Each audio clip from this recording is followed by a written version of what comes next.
Улсын ерөнхий прокурорын газраас эхний хагас жилд хийж гүйцэтгэсэн ажлын тайлан болон 2016 оны улсын хурал орон нутгийн сонгуулийн үеэр гарсан гэмтэргийн шинжтэй гомдол мэдээллийн шийдвэрлэлийн талаар өнөөдөр сэтгүүлчдэд мэдээлэлээ. Энэ үеэр олонний анхаарлыг татсан улс төрийн өндөр албан тушаалнуудтай холбоотой зарим хэргийн талаар товч тайлбар хийсэн юм а. Цагдаа ерхий газрын эрүүгийн цагдаагийн газар авилгатай тэмцэх газраас хамтарсан ажлын хэсэг гарч гашуун сухад ухаан худаг чиглэлийн 267 км төмөр замтай холбоотой эргийг шалгаж байгаа лээ. Одоогоор мөрдөн байцаалтай ажиллагаа дуусаагүй үргэлжилж байгааг нийслэлийн прокурорын газрын хэлтийн прокурор Бясман мэдэгдлээ. Эрүүгийн үеийн 263 дугаар зүйлд төрийн албан тушаалтан албаны эрх мэдэл буюу албан тушаалын байдлаа оруулах гэж зааснаар улсын хурлын гишүүн Батулаг, улсын хурлын дарган зөвлөх Асан Гансүх нарыг сэжигтнэр татаж мөрдөн байцаалтай ажиллагааг үргэлжлүүлэн явуулж байна. Мөн Гансүх Батулаг нарт хилээ ориг тавьжээ. Үүнтэй холбоотойгоор Гансүх эх орондоо улсын хурлын гишүүн Асан Батулгыг жүдо бүхэн албаны ерөнхийлөгчийн хувьд олимпиад оролцох бололцоо нөхцөлийг нь хангаж хилээ оргийг нь нийслэлийн прокурорын газраас төр цуцалжээ. Албан тушаалын байдлаа оруулах гэсэн бодгоор сэжиглэн мөрдөн байцаалтай ажиллагааг явуулж байна. Одоо энэ хэрэг мөрдөн байцаалтын шатанда авилгатай тэмцэх газар эрүүгийн цагдаагийн газрын хамтарсан ажлын хэсгийн мөрдөн байцаалтын шатанд шалгагдаж байна. Гансүхийг мөн бас 263-ын 2-оор сэжигтнэр тооцоод татаад явж байна. Хилийн хоргийн асуудал бол тавигдсан хэвээр байгаа. Одоо энэ хүн Монгол улсад байгаа. Монгол Ардын намын удирдлагуудтай холбогдох 60 тэрбум төгрөгийн тухай бичлэгийг ардчилсан намаас хуулийн байгууллагаар шалгуулах хүсэлтэд сонгуулийн үеэр улсын ерөнхий прокурорын газар төлөөлөл өгсөн мэлээ.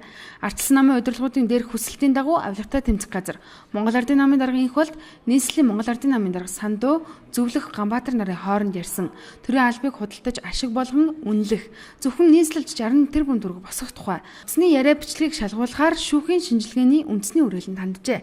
Ингээд шүүхийн шинжээчид бичлэгийг хянан шинжлэх явцад дээр дутагдсан албан тушаалтнуудын яриа биш эвлүүлэг болохыг тогтоосон байна.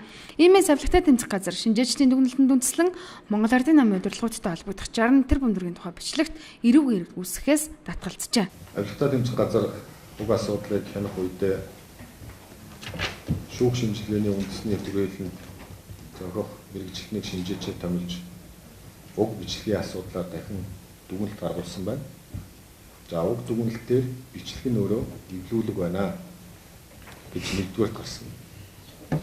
Хоёрдугаар шалгалтын явцад уг яриатай холбоотойгоор аль нэг төрийн болон нийслэлийн төрийн байгууллагуудад хэн нэг хүнийг ажил авах тушаалд томилох зорилгоор бусдаас хууль бусаар хөрөнгө мөнгө цуглуулсан, төвлөрүүлсэн тийм асуудал тогтоогдоогүй байна.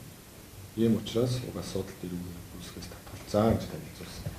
Улс төрийн нэр цэцгэлтэн зориг агсны хүнээсээ хэрэгтэй холбогдуулан түүний ихнэр булганыг цагдаа орж шалгаж гиснээс хойш 9 сар гаруй хугацаа өнгөрлөө.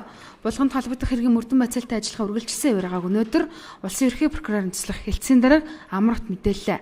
Их сурвалжийн мэдээлснээр түүнийг Төв аймгийн цагдаа орох төвд ганцаарчлан орж байна. Прокурорын байгууллагаас хийсэн тайлбараар зориг агсны хүнээсээ эрхт булганаас гадна нэг бус хүнийг шижигтнэр татаж саатуулан байцааж эхэлжээ. Гэхдээ дээр хэрэг нь нууцсан зэрэгтэй учраас үүнээс илүү мэдээлэл өгөхгүй гэдгийг амар утгаар учруулсан. Өөр нэг их сурвалж булганы өмгөөллийн үйл ажиллагааг хэвэн явагдаж байгааг дурдаад тагнуулын ажилтнууд түүнийг байцааж эхэлснийг онцлсан юм а. За хэрэгт нэг бус хүнийг мэдээж хэрэг шалгаж байгаа. Хэргийн нөхцөл байдлын талаар тогтоогдсон асуудлын талаар одоогоор мөрдөн байцаалтын ажиллагаа явагдаж байгаа. Хэрэг нь өөрөө нууцсан зэрэгтэй учраас би илүү дэлгэрэнгүй мэдээлэл өгөх боломжгүй байна. Монгол улс 9 улстай хийсэн ялтан шилжүүлж авах гэрээнийхээ өрөөнд энэ оны эхний 7 сарын байдлаар бүгд найрамдагчдад оролцож ялагдalж байсан нэг ялтан шилжүүл авч 5 ялтны хүсэлтийг хянаж 4 хүсэлтийг шаардлагатай материалыг бүрдүүлэн холбогдох байгууллагуудад уламжилсан байна. Монгол улсад 20 хэлэлдэлж байгаа гадаадын 3 иргэн эх орондоо ялаа шилжүүлэх хүсэлт гаргаснаас Бангладеш улсын 1 иргэн бүгд найрамдагчдад улсын 2 иргэн байна.